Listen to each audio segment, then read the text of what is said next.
Hey guys, what's up?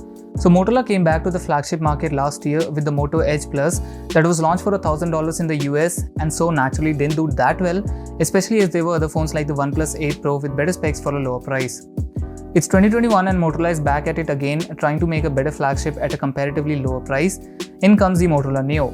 So a few days ago, EVLeaks gave us the first look at the phone with a dual punch hole on the top left corner and an elongated form factor. I'm not a fan of the dual punch hole design, but it's still something unique and some people may like it. The phone is rumored to be powered by last year's Snapdragon 865 SoC just like the OnePlus 9 Lite, so we can expect the price to be lower compared to other flagships. The 865 is not the latest and greatest, but is powerful enough to run anything on the Play Store with ease. So for people who don't want to spend a lot on their smartphones, this is a perfect choice. Plus it comes with 5G, so you're covered there as well. Now some live images of the phone have appeared online that show a similar front with those two cutouts for the selfie cameras.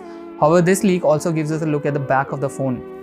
The back houses a quad camera setup, an LED flash beneath it, along with 64 megapixel and an audio zoom branding. 3 of those cameras have a blue circular ring around them, and overall I like the camera module. This is the Sky variant of the phone, and according to the leaker, it will also be available in a beryl color option. The cameras at the back will have a 64 megapixel primary and a 16 megapixel ultra wide. We don't have any information on the other two sensors, but going by the trend and keeping the price in mind, we can expect them to be a depth and a macro. However, I would be really happy to see a telephoto instead of the macro. You will also get a 16 megapixel main and an 8 megapixel ultra wide on the front. The camera setup seems to be an average mid-range setup, so it will be interesting to see what Motorola does with it. We can also see the volume and power buttons on the right with the fingerprint sensor embedded into the power button, which hints at an LCD panel on the front and not an AMOLED display.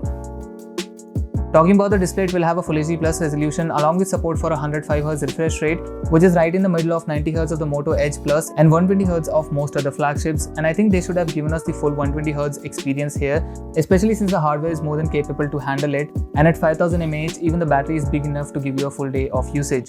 The phone also gets 20 watts of fast charging support, and hopefully the charger will be included in the box.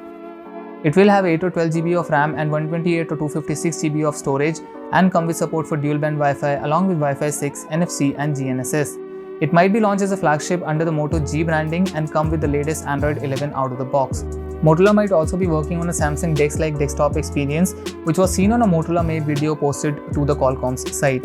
Overall, this seems like a good phone if priced right. You will get a lot of older flagships with the Snapdragon 865 at this price, so it will be interesting to see how Motorola will differentiate this from those phones, especially since they are not very good with software updates. That being said, do let me know your thoughts about this in the comments section. Thanks a lot for watching. Don't forget to hit the like button if you like this video and consider subscribing to the channel for more tech videos. As always, I will see you all in the next one. Till then, bye bye and stay safe.